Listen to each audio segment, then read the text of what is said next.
Hello and welcome to HyzerMedia's tournament coverage of the back nine here at Cramer Disc Golf Course for the 2023 Grumpy Banana Open by Slippery Saucers Disc Golf.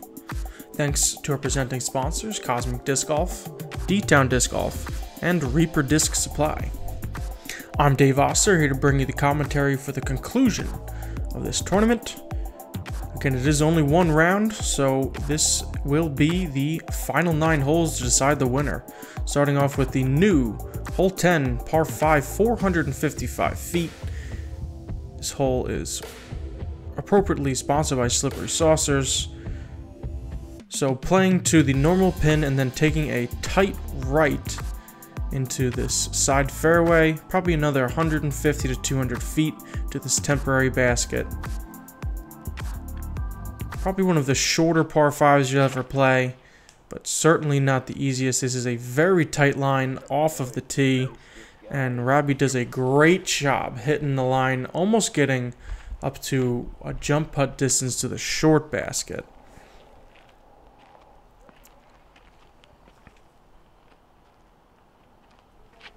There is a wider left line that players can take for a forehand line. Tougher to make a lot of distance, but a bit wider if you're worried about hitting this gap. Alex taking it just a little bit early to that left side, not quite hitting it. Chris usually pretty good at hyzer flipping through these gaps. And does so. Makes it through the gap, but hits a later tree. Kicks off pretty far left. But it is a par 5, so making some distance really is what you're really trying to do. Off the tee, getting it through there, and then you kind of figure something out. You have quite a few shots to get up to the basket from there. Luke going with the forehand, gets through pretty nicely. Shapes very well for this. If you get the distance to get up there, just narrowly misses getting into that road where you really want to start moving right. But should be right on the edge of there where he'll have a pretty approachable second shot. Alex from pretty far back has a great second shot. Great line to kind of sneak through everything. Winds up on that right side, but they're going to be turning right as we showed in the whole preview pretty soon. So he might be able to sneak through or throw something tight to get around there.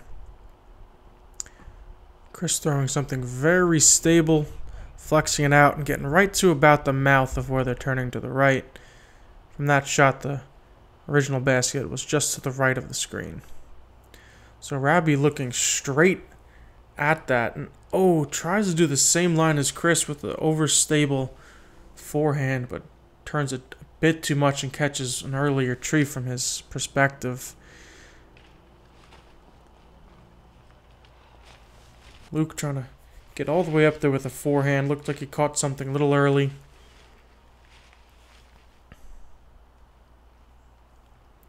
Alex looks like he wasn't able to kind of sneak through that corner.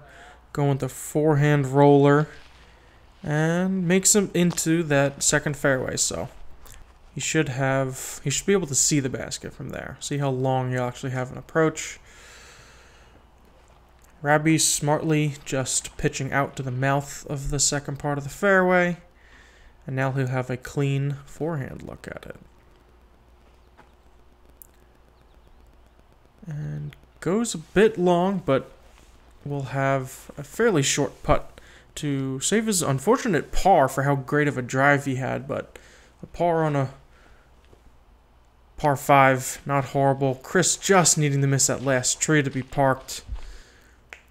He will still have an inside the circle putt.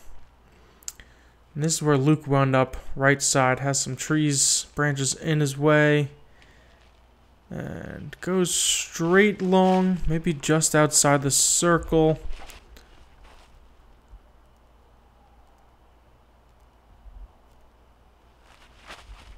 Alex tall enough to see over those bushes and giving it a good run.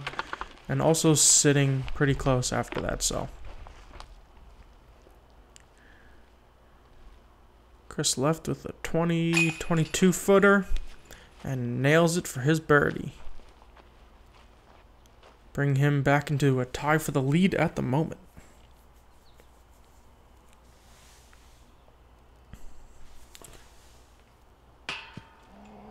Oh, Luke again just a bit low. Wasn't able to carry the momentum over from hole 9.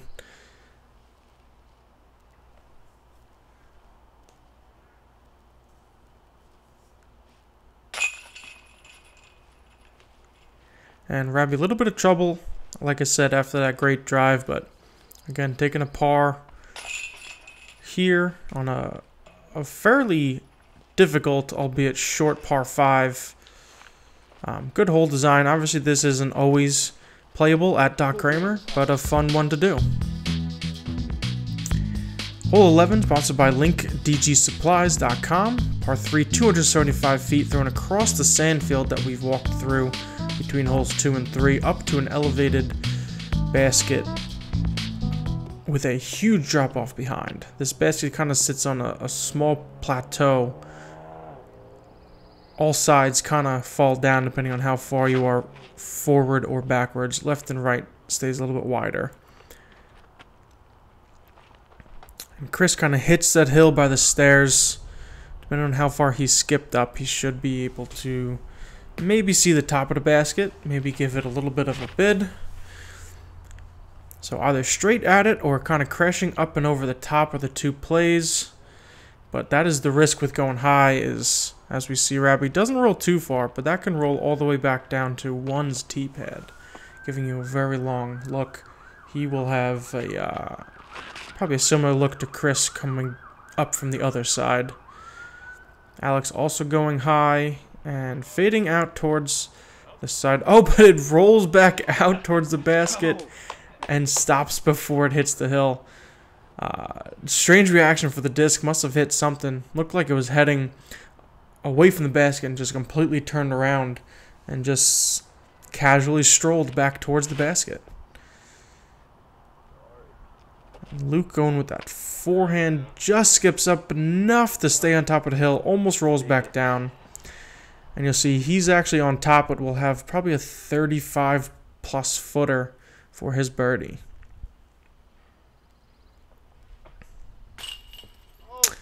Oh, left side chains again. Luke having a little bit of struggle in the putting green. Chains certainly not helping with the confidence and coming up low a few times. Rabi hitting those left side chains just a little bit softer with the nose up and definitely able to hit it.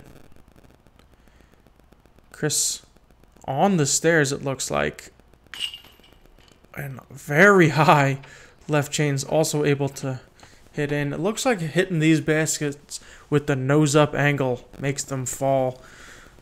Luke hit a lot of chains left side, but flat, and it spit it out.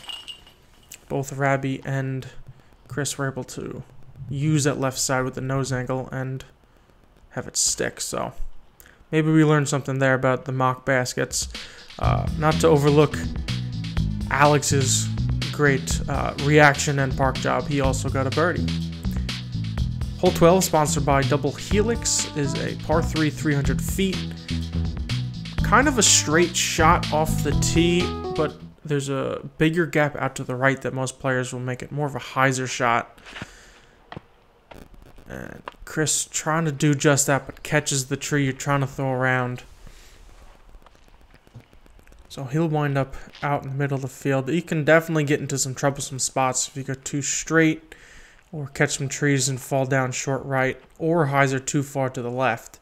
Once you get up to the basket, it's kind of a narrow gap you're trying to hit. So Chris fortunate to be out in the field, still having like a straight shot. That not being the narrow gap that I was saying, Rabi hits an even narrower gap. Looked like an early release, but kind of makes it work. He'll be left side, maybe not a look for the bird, but he's up there. Alex looks like he's going high and certainly has the power to do so. Only 300 foot hole. Looks like he just decides to go over the top. We'll see where it comes down. And yeah, just about at circle's edge. Maybe a couple steps inside. Nice to be able to use some of the power. Not necessarily a skill that's required here on this course on most of the holes, but when you can use it, you might as well. Luke going with a beautiful forehand turnover, getting the angle perfect to land flat, just past the sand where it would dig in and into the pine straw where it slid right up to the basket. Chris liked the idea, leapfrogged over Luke's disc, and landed in the bullseye. So this is what Rabi is left with. Very obstructed putt, trying to get through one of these gaps, and tough task. Kicks off left side, maybe circles edge or 30 feet or so.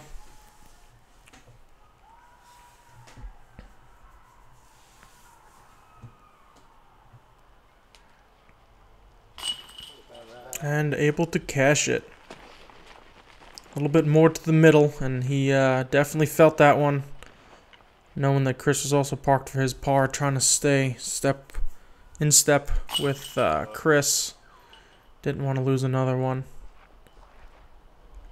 And that will get Alex back to even. So, slow start, then had the double. Getting back to even just a few holes later. So, like we said, this back half of the course is definitely more scoreable. At least it played that way today.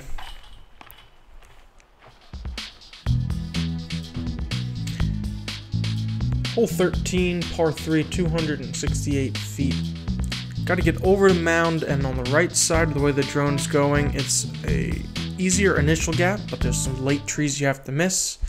You can also go more straight or to the left side once you get up there to try to hit either the turnover or the forehand line. A bit smaller of a gap, but cleaner once you get down there. Looks like that's what Alex was trying to do, but just a bit too low. There's a little bit of a hump you have to get over, and then it drops down into a lower section of the hole where the basket is. Luke flexes in a little bit of a forehand line, and beautiful shot. Using those trees to slow it down, but probably didn't even need to. But he is just about in the bullseye. Even with a little bit of a tree obstruction, he's close enough that should be no issue. Chris just either a little early release or trying to stretch the width of that fairway a little bit too much with the turnover. Those two trees right there that make the gap are smaller in person than they look on coverage. So this is actually a fairly difficult tee shot. See Rabi also pushing left side, but able to get past it, turning it over. Oh, and running the basket, hits the one leaning tree. May have helped, may have prevented it from hitting some metal. Either way, he is parked.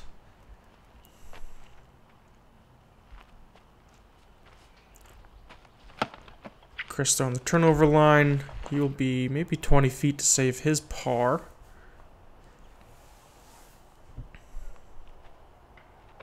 And Alex did make it most of the way up there, just not quite close enough to give it a normal bid.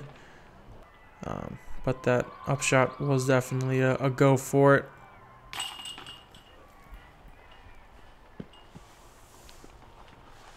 Good putt from Chris to save the par.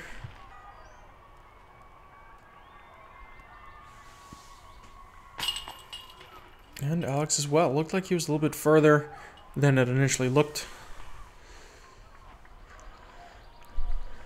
So now we have a couple of close birdie putts from Rabi and Luke. Rabi taking the lead over Chris there, and Luke also getting back to even. So tough start, but again, just like Alex, getting back to even. Hole 14, sponsored by Dan Brooks Wells. If you're looking for training for disc golf, you can check him out. Link for his website is in the description. Par 3, 283 feet. The baseball field on the left is out of bounds. It is downhill, and the hill slopes left to right as you get closer to the basket. And Luke coming in basket high. Forehand skips into the woods on the left side. Pretty good run, but he's going to have an obstructed putt on his second. This part of the course, we are getting a little bit closer to the open field, so wind will become a little bit of a factor. Rabi throwing a nice shot, so maybe 25 feet.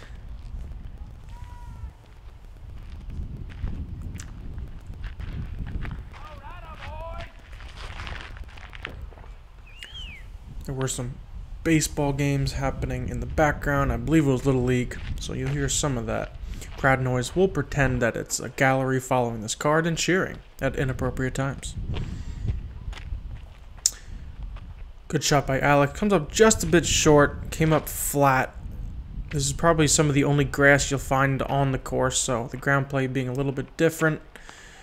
Chris either seeing Alex's drive or knowing that catches a bit of an edge to get that final skip up to the bullseye. You can hear and see the wind here, giving this a bit of a difficult putt for Alex, but sneaking in there low left side. Bit of a headwind, floated that right in there. Great putt for Alex to get under par for the first time in this round. Great turnaround after a bit of a slow start. This is what Luke is left with and nails the putt. Line drive, never higher than the band. Spun it right in there. So 2 great putts to start this hole. Rabi and Chris pretty close. Oh, and he thought it was in. Maybe a bit of a wind drop. Like I said, haven't really been dealing with wind so far this round. Maybe just a momentary lapse. So Rabi got a stroke on Chris on the last hole, and it looks like Chris is going to take it right back.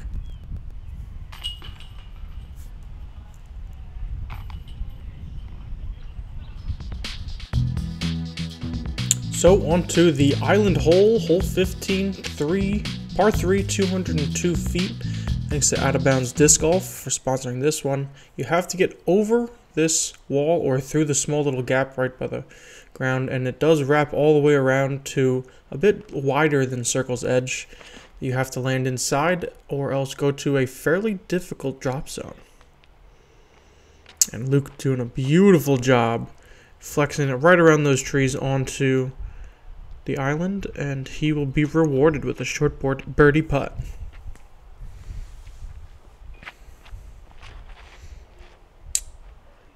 Alex taking it a bit too wide. You can sneak through those trees on the right side and come back, but it looks like he was a little bit wider than he anticipated. Hit a tree, came down short. Chris going right up the middle, but maybe a bit too much hyzer. Catches a tree just short of the out of bounds wall. He was heading pretty far left. That might not have stayed in bounds even if it had missed that tree. Rabi going with that high line. Hits in bounds but skips out of that left side. There's a string marking it all the way around. And here's that drop zone. I think very appropriate, kind of representative of, ooh, as Alex just hits off the cage, of Doc Cramer. It's a short drop zone, but very tricky. There's, you see these 2 stakes. Players going all the way to the right side because there is a tree directly between the drop zone and the basket. So Hyzer putt, or Hyzer putt, trying to get around it. So Alex almost did it. Oh, Chris also almost catching it. Just right side. See if Rabi can learn from the 2 of them and make the correction.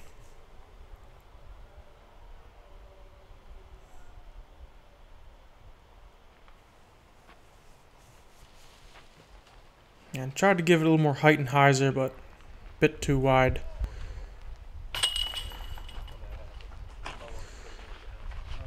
So those 3 will have bogeys at best, and here we have Luke with the only under par or better potential, and he is able to get the birdie. So after being quite a few over, Luke is now 2 down. And with Rabi and Chris getting bogeys on this hole, that brings it to within 2. We do have a chase card doing some stuff, so we'll take a chase card check-in here. Adrian Kahn, Austin Barron, Anthony Austin are all tied for third, only one stroke back. So we'll see how that plays out. Now heading over to hole 16, the second and last par 5 of the course, 783 feet. Thanks to Lightning Disc Golf for sponsoring this hole.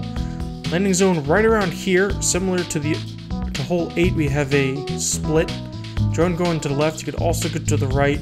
Kind of snakes through all the way around to here, but continues to be a left or a right. Second shots wanting to get around to here. Really good second shots to give you a short approach into the green with just a few trees to maneuver around and get a potential birdie. But that would obviously be the ideal. There's a lot of ways to kind of find your way in between and through, kind of going left and right, because this hole also kind of curves from left to right all the way down.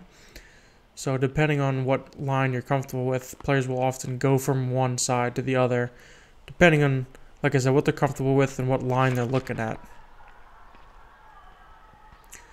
Luke caught an early tree left side. Looked like he stayed in the fairway. A little bit nose up for Alex. Looks like he's maybe going for that turnover. A bit high. Winds up on that left side. But again, these par 5s, you really just need to get distance. If you're not too far off the fairway, you can probably continue to make progress.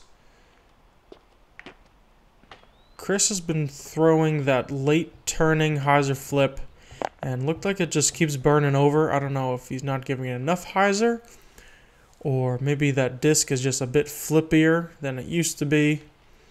But it seemed to be a trend. It seemed like it was the same disc for at least 3 throws. Rabi hitting an early tree, but making a lot of progress, almost finding his way all the way through that corner. May have something to look at from there. Chris fortunate to still be right in the middle of the fairway. Looks like he's lining up that left side turnover. And there you go. Still that hyzer flip to turnover, but panned out. So, Chris, if you're listening, I think that's the disc you should continue to throw. Obviously, I am not the one that should be giving you advice, just making observations. Rabi again making the smart play, just pitching out to the fairway. Looks like he didn't have much to go on. Luke still in the fairway, going the forehand flip up. Looks to be pretty nice. Kind of gets to that middle, but kicks over maybe to the right side fairway. Maybe a little bit obstructed. We'll see where he's at. Rabi leaving himself with a very clean look. Gets around that tree and way up that right side. Good decision to pitch out to have a opportunity to throw a shot like that for his third. Alex going forehand roller, looks like, going from far left side to far right side, but it does come out and he is clean in the fairway on the right side. Luke does have a window, throwing, like I was explaining earlier, from the left side to the right side. The way this hole kind of shapes out is sometimes that's the line you want to throw instead of continuing to follow either the left or the right. There's a few windows where you can decide to jump from one road to the other, and Luke does so pretty well. He's up in the circle. And Alex also up in the circle, pretty close, and I believe that is a look for his birdie. Chris kind of in the in-between, not quite left, not quite right, and took quite a while setting up for that shot, trying to decide which to do, and looks like that forehand came out just a bit early.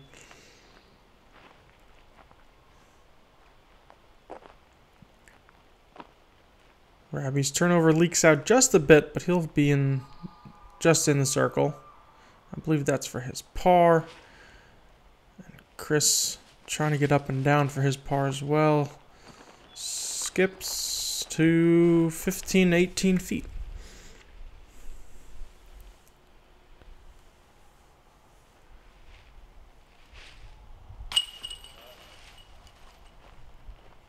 And Rabi, knowing that putt important, the importance of that putt being that he and Chris are tied for the lead. And a couple of guys on the chase card that close as well. Luke bringing it to 1 stroke closer now. Really impressive the way he's turned this round around. I believe that is 5 birdies in a row for Luke, going from +2 to -3, so.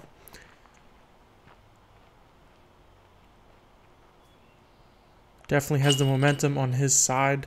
Alex also with a good birdie, getting him back under par. Only 2 holes to go. Thank you to Upper Park Disc Golf for sponsoring hole 17. It's a par 4, 473 feet. Pretty straight for most of the first shot. You want to get around to this slight bend. It's a good landing zone to set yourself up for another pretty straight shot. A couple of trees on the right side will make a kind of a loose rough. Any further than that, it's pretty thick if you get off that side. And the left side rough is thick pretty much the whole way up. Luke going with the forehand, probably trying to turn it over. And you hear him say just a bit too much. That could definitely work for him being the predominantly forehand player. Probably needs it to start on more hyzer so it has the time to fly before it turns over and starts heading to the left.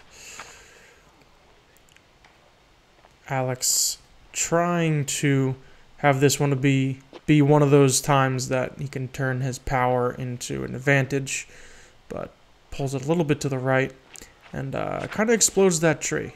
Looked like the disc was no more. It's probably just something off the tree, but it looked pretty cool. Chris with a great shot, sneaking through that right side, and he's way up there. Maybe almost with a jump putt in. So with a great shot from Chris, Rabi knows he's going to have to pretty much match play from here on out. And it looks like he did just that, sneaking. Oh, and a great tree kiss left side, keeping him right in the middle of the fairway. Not quite as far up as Chris, but that really is an ideal landing zone for this hole. Luke going with that big forehand turnover again, hoping for it to pan out, and turns it over just a bit too much. And Alex going with the forehand roller again, hits a bunch of stuff to kind of slow it down, but does wind up right in the middle of the fairway.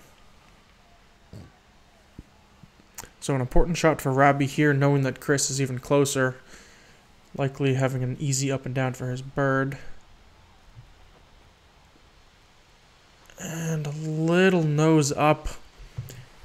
Let's it fade out to the right. Still maybe circle's edge for the birdie, but certainly could have gotten it closer than that to take some pressure off of this putt. Nice approach for Luke. Even after a couple of tree hits, he'll still be able to have a tap-in par. And Chris further to the right side than I thought, but like I said earlier in the round, great at that backhand turnover shot, and he is all but parked. Alex also leaking out a little bit to the right. So here's Rabi for his birdie look, knowing that Chris put it close, so definitely doesn't want to go into 18 a stroke down. Oh, almost dead center, chains a little high. We've seen putts already this round go in hitting there, but maybe just a bit too much steam on it. And Chris making good on his birdie putt. So he will be going into hole 18 with 1 stroke over Rabi. And we'll take a look at where the chase card is as well. So Adrian birding the last 2 holes is now in a tie for the lead, and Austin Barron only 1 back. And Chase Card finishes on hole 1, so we'll see how that affects the outcome of this tournament. So the stage is set for hole 18, par 4, 445 feet. As you can see on the drone, a bit windy out here in the field. You want to get either here or to the left side gap. Farther in will certainly make it an easier second shot, but anywhere up lined in that gap, you can definitely get up and down for your birdie. Big headwind here. Chris is up first.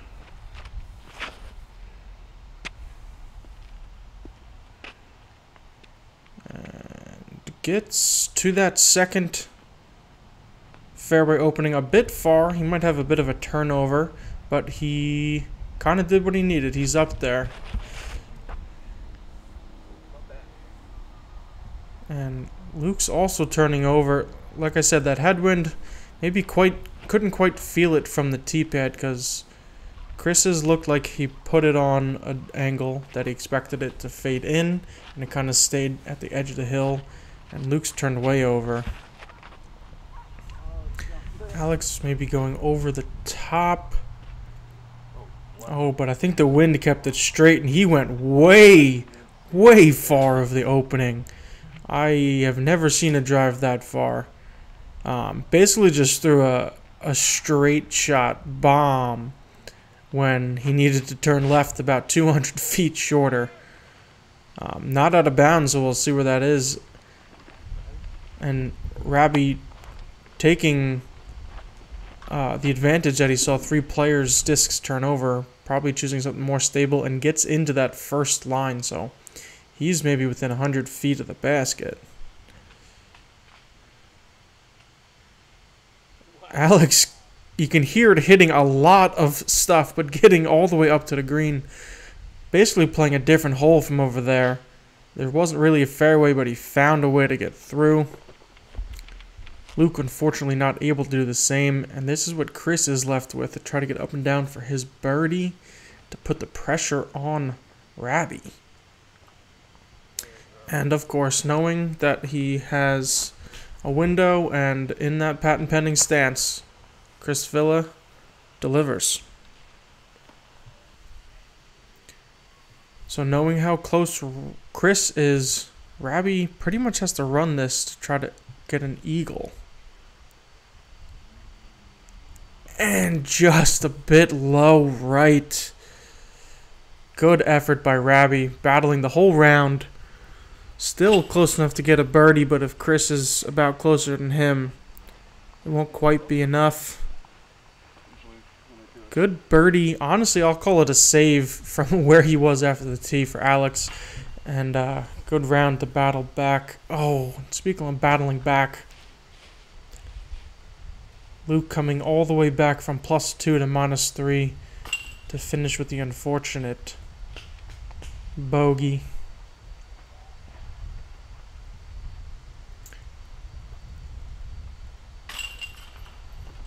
Like I was saying, Alex definitely had a good round. The second half of the round turned it on a little bit. And here's Chris Villa to go to 6 down. You see him checking the scores. Chase Card finishes on hole 1 and hasn't quite finished yet. So he's got the birdie and is going to head over to hole 1 to see how they finish. And we're going to follow him. So stay tuned for 1 second. Birdie, Chris? I got 18. You got it, tell you. Did you get this one? Good dial, dude. Yeah, That's the whole way. So Adrian Cain could have birdied hole 1 to push a playoff, but did not. Chris ran over to see how he finished his round. But there you have it. Chris able to hold on to win the first ever Slippery Saucers Disc Golf Tournament, the 2023 Grumpy Banana Open winner. You see Adrian and Rabi tying for second. Only 8 players in this MPO field, but awesome to be here at Doc Cramer. This is the first time we've ever gotten to cover it, so exciting to film a localer course to us. Congratulations to Chris and everybody out there. Thanks to the supporting sponsors, the Norse Gods, as well as our Patreon family. Again, we have discs. We mentioned at the beginning, HyzerMedia discs for sale. Go check them out at HyzerMedia.com. Thanks for watching, and we'll see you in the next hole.